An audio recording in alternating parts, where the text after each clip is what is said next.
ಆತ್ಮೀಯ ಪೋಷಕರೇ, ನಿಮ್ಮ ಮಕ್ಕಳನ್ನು ಸರ್ಕಾರಿ ಶಾಲೆಗೆ ಸೇರಿಸಿ. ಇಲ್ಲಿ ಸಿಗುವ ಸೌಲಭ್ಯಗಳನ್ನು ತಿಳಿದುಕೊಳ್ಳಿ. ಸರ್ಕಾರಿ ಶಾಲೆಯಲ್ಲಿ 1 ರೂಪಾಯಿ ಶುಲ್ಕವಿಲ್ಲ. ಸರ್ಕಾರಿ ಶಾಲೆಯಲ್ಲಿ ಸಮವಸ್ತ್ರದ ಚಿಂತೆ ಇಲ್ಲ. ಸರ್ಕಾರಿ ಶಾಲೆಯಲ್ಲಿ ಪಠ್ಯಪುಸ್ತಕದ ಚಿಂತೆ ಇಲ್ಲ. ಸರ್ಕಾರಿ ಶಾಲೆಯಲ್ಲಿ ಉಚಿತವಾಗಿ ಶೂ ಕೊಡುತ್ತಾರೆ. ಸರ್ಕಾರಿ ಶಾಲೆಯಲ್ಲಿ ಕನ್ನಡ ಜೊತೆ ಇಂಗ್ಲಿಷ್ ಅನ್ನು ಕಲಿಸುತ್ತಾರೆ.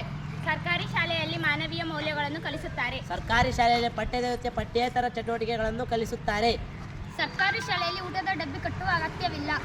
ಸರ್ಕಾರಿ ಶಾಲೆಯಲ್ಲಿ ಸಮಗ್ರ ಶಿಕ್ಷಣವನ್ನು ನೀಡುತ್ತಾರೆ. ಸರ್ಕಾರಿ ಶಾಲೆಯಲ್ಲಿ ಕಸವನ್ನು ಕಳೆದು ಬೆಳೆಯುವುದನ್ನು ಕಲಿಸುತ್ತಾರೆ.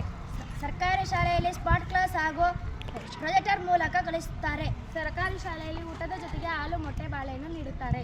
ಸರ್ಕಾರಿ ಶಾಲೆಯಲ್ಲಿ ಕ್ರೀಡೆಯನ್ನು ಕಲಿಸುತ್ತಾರೆ. ಸರ್ಕಾರಿ ಶಾಲೆಯಲ್ಲಿ ವಿದ್ಯಾರ್ಥಿ ವೇತನ ನೀಡುತ್ತಾರೆ. ಸರ್ಕಾರಿ ಶಾಲೆಯಲ್ಲಿ ಉಚಿತ ಶೈಕ್ಷಣಿಕ ಕರ್ನಾಟಕ ದರ್ಶನ ಪ್ರವಾಸಕ್ಕೆ ಕರೆದುಕೊಂಡು ಹೋಗುತ್ತಾರೆ.